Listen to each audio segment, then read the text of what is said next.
मोक्ष के योग कहलाने वाले उपाय का वर्णन श्री कहती है, हे इंद्र, अब मैं अपनी प्राप्ति का तीसरा उपाय जिसे योग कहते हैं उसे कहती हूँ। योग दो प्रकार के होते हैं, प्रथम समाधि, दूसरा संयम। यम आदि योग के अंग से उत्पन्न स्थिति को समाधि कहते हैं। श्री निवास नामक परब्रह्म परमात्मा में उत्थान, चांचल रहित स्थिति ही समाधि है।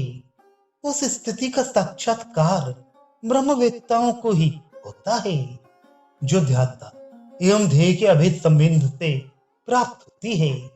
ऐसी समाधि मेरी प्रसन्नता से होती है।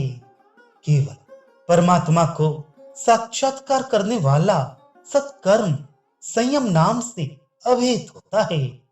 वह संयम शारीरिक और मानस भेद से दो प्रकार का होता है।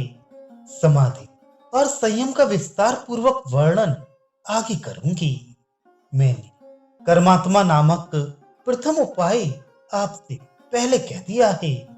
उस कर्मात्मा द्वारा शुद्ध अंतःकरण के संशोधन से संज्ञान उत्पन्न होता है। इसलिए सदाचार के सतत निषेवण से मैं प्रसन्न होती हूँ।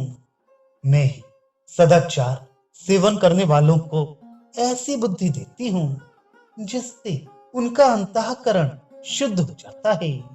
मैंने सांख्य नामक जो दूसरा उपाय आपसे कहा है, वह उपाय शास्त्रजन्य है, इसलिए परोक्ष है। निर्णय के कारण दृढ़ होने से वह प्रत्यक्ष जैसा प्रतीत होता है। यह सांख्य नामक उपाय मेरी परम प्रीति उत्पन्न करता है।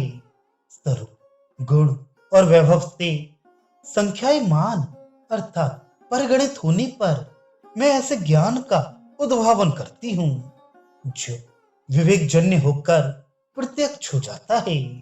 तृतीय समाधि नामक उपाय प्रत्यक्ष निर्विघ्न है और दृढ़ है। वह प्रकृष्ट तत्व के द्वारा उत्पन्न होता है तथा मेरे अत्यंत प्रसाद से वह प्राप्त होता है। तृतीय संयम जो योग का दूसरा प्रकार है, वह तीन प्रकार के अत्यंत शुद्ध भागों से उत्पन्न होता है और मेरी अत्यंत प्रीति का कारण है। मैं विश्वात्मा परावरा विष्णु शक्ति ही साधकों द्वारा उपासना करने पर साक्षात्कार रूप में प्रकट होती हूँ, अथवा भगवान पुरुषोत्तम उपासना द्वारा साक्षात प्रत्यक्ष होते हैं।